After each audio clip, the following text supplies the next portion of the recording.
Hello and welcome to Pandemic Podcast for Educators. My name's Gawain. I'm Karam. And I'm Merike. Please do subscribe using the button below. Today we're going to be talking about the NEU Conference. We've got lots of debates over the next few days and we're really pleased to have two guests with us. We've got Iman Mohamed, who is a first-time delegate to the conference, and Dawn Taylor, who's Vice Chair of the NEU's International Committee. So Iman, Dawn, you're very, very welcome. And let's get talking about conference. So although the conference is only just beginning, we've already had two fringe meetings. Really, the conference kicked off a day early, I guess, with, a really powerful meeting, the Winning for Women meeting, which took place on the Tuesday afternoon. So, Merike, tell us a bit about that meeting. You were there. I was there as well. It's brilliant, wasn't it? It was absolutely fantastic. So it was a panel discussion basically for the winners of the Annie Higdon Award so far. So we had Charlotte, who won last year, and then Amy, Claire and Sarah, who are this year's winners. And actually being in the Northern region, we're really lucky because Amy, Sarah and Claire are our three women's off. Brilliant. So winners of the Annie Higdon Award, that's the award named after Annie Higdon, who started the Burston school strike in Norfolk, actually, where I'm based. And the award's given to people who've done work challenging sexism and increasing women's involvement in the union. So go on, tell us about some of the themes at the meeting. So Charlotte, who won last year, shared all of the fantastic work that she's been doing for a feminist network within her school. There's some brilliant resources there that hopefully will be shared with those people who were in attendance.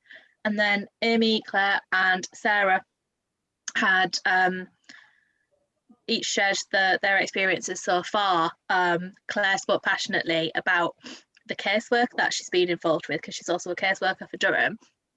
And we're saying about the casework for women generally boils down to issues around women and male leaders who don't understand menopause or issues around pregnancy, and so it's really, really important that that's tackled. And then it was brilliant to hear about the conference, the women's conference that the three of them organised. Amy spoke about that, which was one of the last of in-person events that I actually attended before COVID hit. Pandemic. It was brilliant. I thought one of the things that was just amazing about the meeting was how much change has happened in the Northern region. Since that group, what was the Sarah talked about the angry women's WhatsApp group got together to just change some of the structures that were really alienating people and excluding them from involvement in the union. It was Sarah mentioned one of the regional council meetings that we were in following the setup of that group, and it was fantastic. We were organised, and it's just such a simple tool as a WhatsApp group. I mean, we're all in far too many of the things these days, but it was brilliant. We were able to put people forward for positions. We were able to say who was putting them forward, who was seconding them. We were just in there really snappy and and just bringing people together, I guess, to break down some of the barriers to involvement in the union, which definitely I think really, really important. we still have a way to go in order to break down the barriers. Be under no illusions there, but we are definitely on the way to breaking them down. Brilliant. And hopefully the video of that meeting is going to be available soon. And we went straight from that, Dawn, to the first of our international fringe meetings, which you were chairing with representatives from FACODE, our sister union in Colombia. I mean, again, a really powerful meeting, this time on a totally different theme, but just the threat that people are operating in, educators and trade unionists in Colombia, it's quite staggering, isn't it? I mean, the speakers we had from Colombia were just incredible.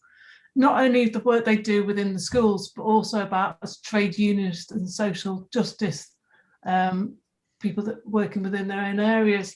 So if we just talk about sort of William Valandia, who's been a trade unionist for so many years, but he told us one of the most powerful things is right towards the end of the meeting when he told us about the political context in which they're working.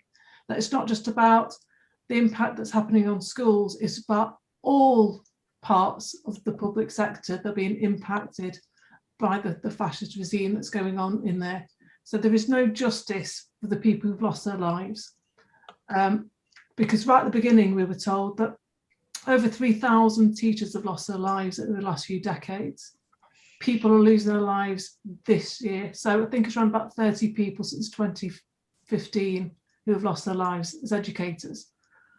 So, no, we think we've got it difficult and tough. And there were so many things, that were parallels that we're working in, about the neoliberal privatisation, about the lack of funding, about the driving down, that, you know, that they are so explicit about what they have to teach within the schools, that chimes so much with us. But it goes beyond so much that we have to deal with. It's that same agenda, isn't it? And yet when anyone who stands up or challenges in Colombia is, you know, immediately under threat. I know the executive committee of FACODE have received death threats for the work they do, trying to challenge, you know, inequality and injustice in their society and stand up for peace and human rights. Absolutely. So, amazing, and so important the international solidarity we're able to show with them. Yeah, just sort of talk about Marta, who spoke. She's the vice president, and she was saying she's actually under constant supervision for her own safety against the threats that she's having, because she's speaking out about what's happening to education in Colombia. Wow. And that, no, if we just take a moment to think about it, that people have to, you know, preserve their own lives to talk about social justice and wanting to uplift their communities. That's an amazing thing to happen. So we do need to get behind the Justice for Colombia and what they're doing. Yeah, and getting districts affiliated to Justice for Colombia, getting speakers along to meetings, raising the issue of what's happening in Colombia is all part of that, isn't it? So a really powerful way to begin the conference, talking about raising the voice of our women members and the importance of international solidarity. But we've got 3 days of conference ahead of us now, haven't we? So, Iman, this is your first conference. What are you most looking forward to? Yeah, it is my first conference. I'm actually really honoured to be a delegate for West Essex, and I'm really looking forward to just learning everything about conference. I mean, one thing since I've joined the NEU, there have been a few things that have played on my mind, and just understanding if there are things on my mind, what can I do about it? So understanding all these things about motions and writing them and getting them approved and getting them seconded, I didn't have a clue anything what that was about. So yeah, it's definitely going to be a learning journey for me in the next 3 days. And I'm really looking forward to, you know, listening to those that are speaking for and then those that are speaking against. And I just think that's what democracy is all about. And then having your say. I mean, giving us the power as delegates to actually vote in something. You know, I've used the hashtag shaping the future of education so many times, and the fact that we have that power to do that, I mean, that's phenomenal. I think that's what democracy is all about, and that's what's so amazing about conferences. And like I said, it's going to be a huge learning journey, and hopefully I can learn how to write my own motion, because like I said, there are a few things that have played on my mind, like the use of the term political blackness. You know, being from a cultural background, both of my parents are Egyptian. I don't identify as Black. I do feel that the term political blackness worked maybe years ago, and it works in a trade union like standard, but does it work in society anymore? I just don't feel like people know the history about the term. So I think it's so important, again, that if there's anything on anyone's mind, for people to realize that you don't have to sit down and shut up about it. You can actually do something about it and put a motion together and put it forward and see what people actually think about it, and just not give up. So I think that's, it's crucial. And I am actually looking forward to the anti-racist education. That's it's going to be, I think, tomorrow after the first part of the conference, so at 3:30. And I know Vic is going to be chairing that, so I'm really looking forward to some of the kind of CPD and the fringe events happening after conferences. It's going to be very interesting. Very busy 3 days, but a very exciting 3 days. It is. It's packed, isn't it? But like you say, I mean, shaping the policy of Britain's 4th biggest trade union. I mean, it's quite exciting, isn't it? Thinking about, you know, the improvements we can build and what we can change in society. There are lots of complications to conference, aren't there? I know one we've had a lot of questions about is emergency motions and how they work, because we've got some moves to put emergency motions. You have to collect 200 signatures if you want to put one, and then it's put to a vote. Merike, you're on the conference committee. Can you just say a little bit about how that process works and what the impact is of agreeing those emergency motions? Yeah, so once people have got an emergency motion, so the point of an emergency motion is that it's an emergency, and the issue around it has cropped up since the motions were written and submitted back before Christmas. It couldn't have been put in as an amendment to any of the other ones, and it is literally an here and now issue that is deemed an emergency. They are urgent. So they are written. The people who wrote it then need to collect 200 signatures. They can't just be from randomers off the street. They have to be an NEU member, and they can't just be an NEU member that's randomly on the street. They have to be conference delegates. That's then sent into conference team who check it, and then it comes to conference committee. So we actually had a meeting on Tuesday afternoon prior to conference starting, and we've got 2 requests to suspend standing orders is the term that we would use for that.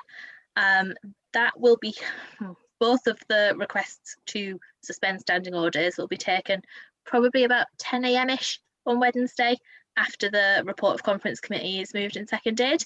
And then if conference says, yes, these motions are an absolute emergency and they must be a priority over the things that we've already put in the agenda, then we will have those motions heard first in the section that conference committee has placed them in.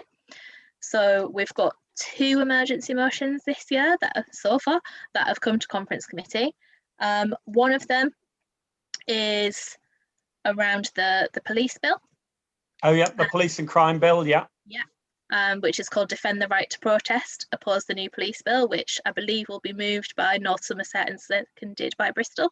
Yeah, so I think I've signed that one, definitely, to get that on the agenda. A hugely important issue that's you know, come forward since the deadline for motions, amendments. So we've got that one, which if conference delegates agree to suspend standing orders for that, that will be heard within the bargaining and negotiations section at the start of the second part of the bargaining and negotiations section, because otherwise logistically there's just not enough time to be able to submit speakers cards or put in amendments. That's a Friday afternoon, is it? Yeah, so that's 1 o'clock on Friday afternoon. If conference agree, will be that motion there. And the other motion is harassment, abuse and violence against women. Yeah, again one that I've signed in the wake of everything we've seen. Yeah, with in the wake of the things about Sarah Everard, hugely important issue at the moment. So if conference agree to suspend standing orders for that motion, it will go in at the very start of the equalities and social justice section, which will be taken on, I think that's Thursday afternoon. Yeah, I think that sounds right. Yeah, the Thursday afternoon session. Yeah. So this is again another important point. You know, when something is happening around us in the world, we can bring it to conference. It's not like something that is set in stone. You know, we work in education and we have head teachers that are like, no, it's in the calendar, we can't do this. But that is not how education works. No. Education and you know, being in union, we have to be moving with what's happening around us. You know, if something comes up, just because it's not in the calendar doesn't mean we don't talk to it to the students. Totally, it's the only way democracy can work, isn't it? Yeah, that's absolutely true. Yeah, unfortunately we don't have an infinite amount of time for conference.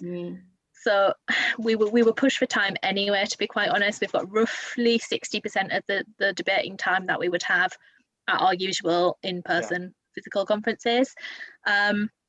Therefore, it is highly likely that other things will get pushed off the agenda. Pushed off how can we mitigate against that, though? I mean, what do you tip if we want to get through as much business as possible? I guess people have to speak briefly. Basically, yes, absolutely. So to move a motion, normally you've got 4 minutes, and to second it, you've got 3. If you're speaking for or against a motion or amendment, you've got 3 minutes. Yeah. Think of it like a speed limit. Your Yeah. maximum. Yeah. But You don't have to. Or if everybody's speaking before, then you kind of have a gist, because you know the speakers list, you're prepared, you know how many people are going to be speaking for you. And if everybody is, we need to be pushing things through so that we can get through as many as we can. Absolutely. Yeah, This year more than set ever, that I think we policy. need to be considerate of each other. So I mean, I'm moving a motion on Friday morning around SEND and mental health. It's probably famous last words, but I don't intend on speaking for the full 4 minutes. Watch me now go over the time. No, but I mean, that's really important, isn't it? Because it means that we'll fit more business in. And there's an awful lot on the agenda, as well as those emergency motions, really important. There's an awful lot on there already that's really significant. Karam, what's particularly important to you at this conference? I would say that there's a lot of very important motions, but I think kind of like, I consider it to be almost like a keystone motion is the one on the pay freeze, public sector pay freeze. Not just does it cover the pay freeze and it sets out aims for the next round of the STRB negotiations, it also looks at pay discrimination, unfair pay policies. So it's quite a but although the headline is public sector pay freeze, there's quite a lot on there on winning in the workplace and kind of members. But more importantly, the pay freeze is something that we really need to fight, not the NEU, not just within education, but the whole public sector needs to be prepared for this. We can't pay the price of the government's mismanagement of COVID, because that's why it is. We are in danger of having another austerity. And we know that we can't afford to do this. We know that our schools were underfunded before the pandemic started. They keep talking about catch up. They keep talking about mental health services. We need to see a massive investment in school, in the services around us. And at the moment, you know, we're looking at like the changes to pupil premium that's happened in the back door as well, that have come up in the last week or so, where they've changed the calculations for it. And we're looking at like 250, 300 million is going to disappear out of school budgets that was for some of the most disadvantaged pupils. So we can't continue like this at all, can we? No, and it's part of that whole wave of austerity that we're threatened with coming out of this pandemic, isn't it? The attack on investment and you know, the massive unemployment, homelessness we're likely to see. And actually, if we don't start fighting back now on those questions, whether it's school funding, whether it's public sector pay, if we don't start fighting back now on them, then we've no chance of winning. We're going to see things deteriorate massively. So yeah, absolutely crucial we put up that struggle. Iman, Dawn, Merike, Karam, thank you everyone for joining today for this kind of brief discussion of conference, and maybe we'll get a chance to chat again during the conference about how it's going and what some people's experiences are. Yeah, Very good. Brilliant. Enjoy conference. Take care. Thank you. Look forward to seeing you. Take care. Bye.